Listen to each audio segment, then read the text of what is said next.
easier to make music.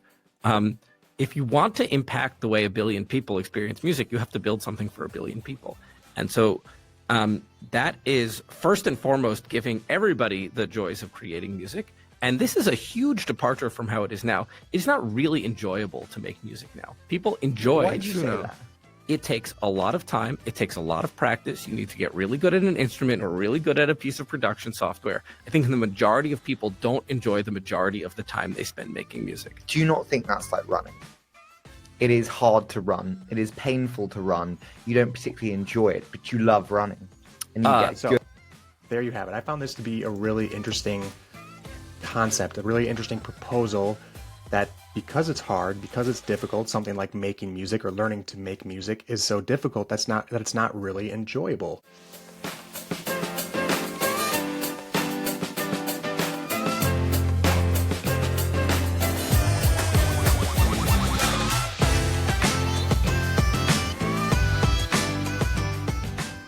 What is up, everybody? Welcome to another episode of the AI Marketing Navigator. This is your daily compass in the ever-evolving world of AI marketing. Okay, Navigators, we are back today trying something a little different, an entirely new episode format for tonight.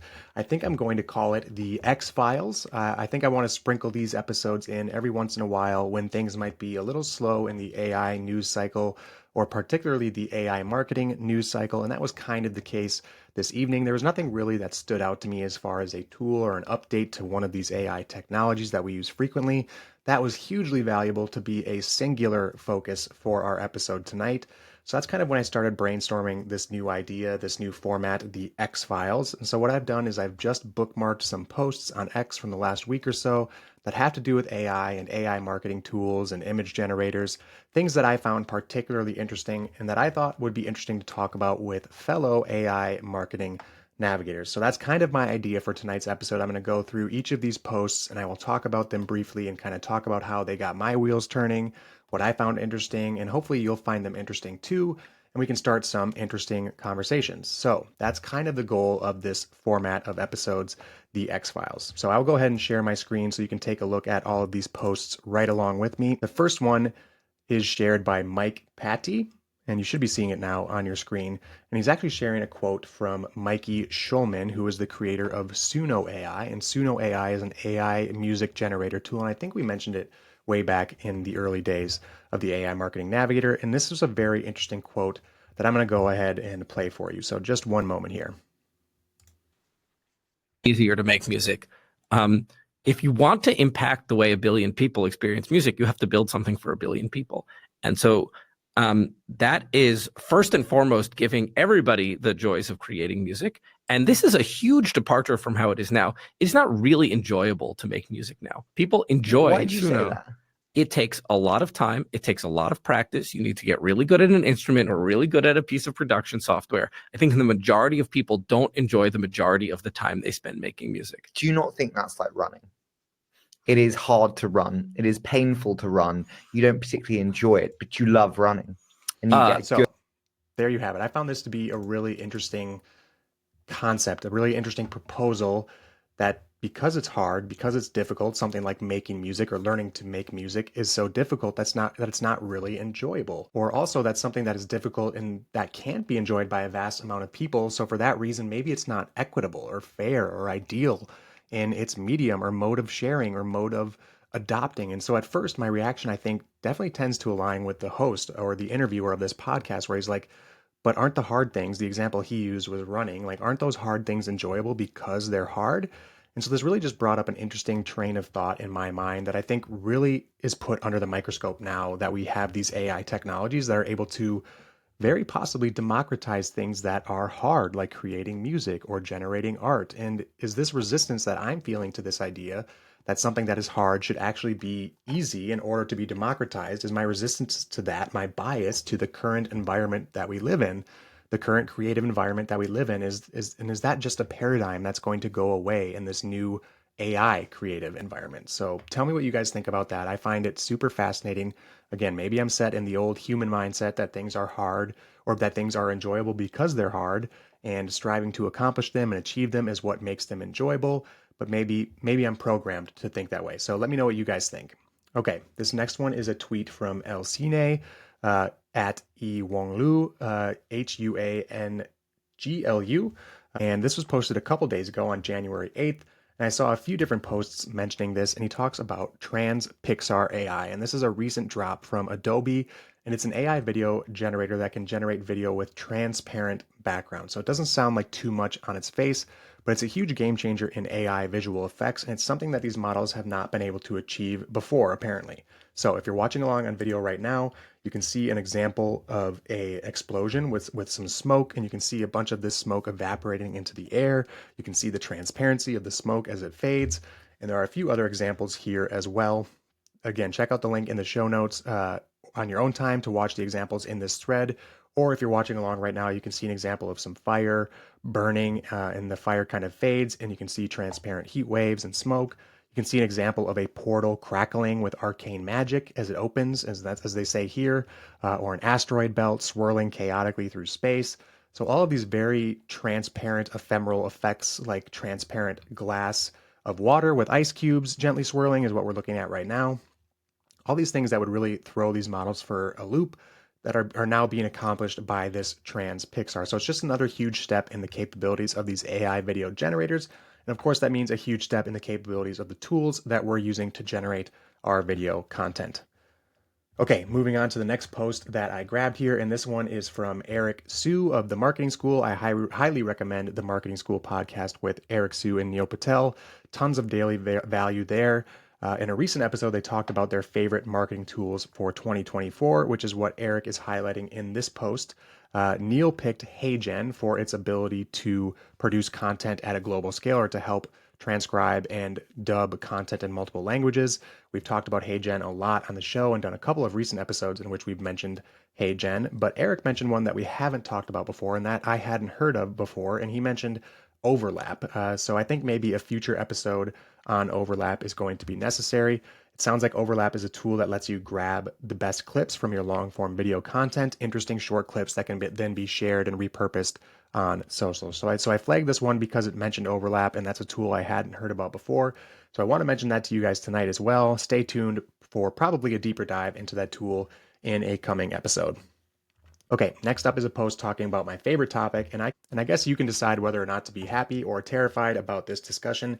It's a discussion between some AI thought leaders, one of whom is Jasper Zhang, the co-founder of Hyperbolic AI. And this is a post from @Kimmonismus, and I'll let you kind of decipher how to pronounce that, but check out the links in the show notes for the original post. And it's an account that I find some very interesting takes on the latest happenings in the AI world. And they shared this video in which Jasper talked about what the agents that they are working with today, what they're capable of doing today, right now. So I'm going to go ahead and play this video for you.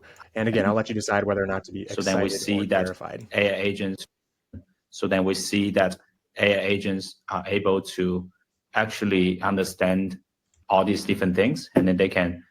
So let's say I want it to run a GPU and do some matrix multiplication calculation. Then the AI agents are able to pay for our API through Coinbase CDK, and then successfully rent the GPU on our platform, and then SSH into that GPU, and set up the environment for PyTorch, and run the matrix multiplication in PyTorch.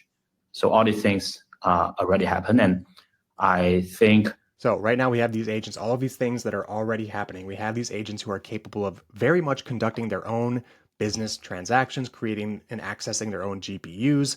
And as Chubby said in their X post here, it's hard not to imagine a world in which we have AGI, artificial general intelligence, or beyond within our lifetimes for sure. And it's no secret that I'm certainly bullish on AI, but it's astounding to imagine what we may see in just the next few years. Okay, home stretch here. This is the next post I found that is pretty simple, but I always love a good prompt framework or a good strategy to approach your prompts with.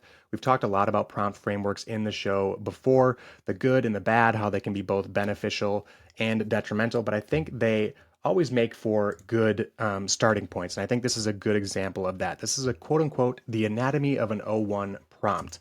Again, so if you're watching along on video, you can see how they kind of break this down into 4 different parts: the goal, a return format, warnings, and a context dump. So the goal. You're telling the O1 model, in this case, the O1 model, what you want to achieve. In this case, it's a list of hikes. The format you want this information to be returned in is the return format. Warnings about potential hallucinations are in the warning section, so like mistakes to avoid. And then at the end, you give a context dump in which you give a bunch of context to the model about why you're looking for this. So in this case, they talk about why they enjoy hiking so much and what it is they enjoy about hiking, what they like to encounter along the trail as far as food or maybe historic landmarks, and all of these things that the model could take into account when making personal recommendations to you. So I just found this very interesting. Let me know what types of frameworks you guys are using to particularly prompt these reasoning models, which are so unique. I would be very interested to see those. Okay, and then last but not least is one that I flagged, and it made me chuckle, and I think it does a very good job of kind of capturing the human nature of our attention spans right now and how short they are, whether it's the news cycle or the technology cycle, just how very quickly we move on and how we cease being impressed by truly astounding and world-changing things happening around us. And the AI boom, there's no better example of that than this AI boom. And Sam Altman, his post from the other day, captures that perfectly, I think. He says the following. A prediction about the O3 arc. So the arc with which this new next model, this next reasoning model takes with the public will go something like this. Oh, damn, it's smarter than me. This changes everything. 10 minutes pass. So what's for dinner anyway? 10 minutes pass. Can you believe how bad O3 is and slow? They need to hurry up and ship O4. So I thought that was pretty funny, and I couldn't agree more. We have this incredible technology in our hands day to day that's doing incredible things, shifting paradigms of business and healthcare and entertainment and virtually every aspect of our lives. And we go about our business as though nothing is happening. And there are many people who are literally less than impressed with these AI tools. And it's so mind-blowing to me. And clearly it's pretty mind-blowing to Sam as well. But for better or worse, we are attention span goldfish. And I don't see how having AI that's able to give us everything we need instantaneously is going to change that anytime soon. Okay, so that does it for our first edition of the X-Files. Let me know what you thought about this informal format of episode. If you want to do some more informal conversations about X posts or social media posts or YouTube videos or topics that you would like to suggest that you want to talk about, just let me know in the comments. And hopefully there was some value for you here tonight, even though it was not a traditional format. Okay, that does it for today's episode. If you enjoyed the show or found it useful in any way, please do me a favor and follow on Spotify or subscribe on your podcast platform of choice. A review on top of that would be even more appreciated and is so super helpful to the show. Also, if you are watching on YouTube, make sure to hit that subscribe button and turn on all notifications so you get notified each day when our episode drops. Until then, and as always, thank you for joining me, and remember to stay curious, stay consistent, and keep navigating forward.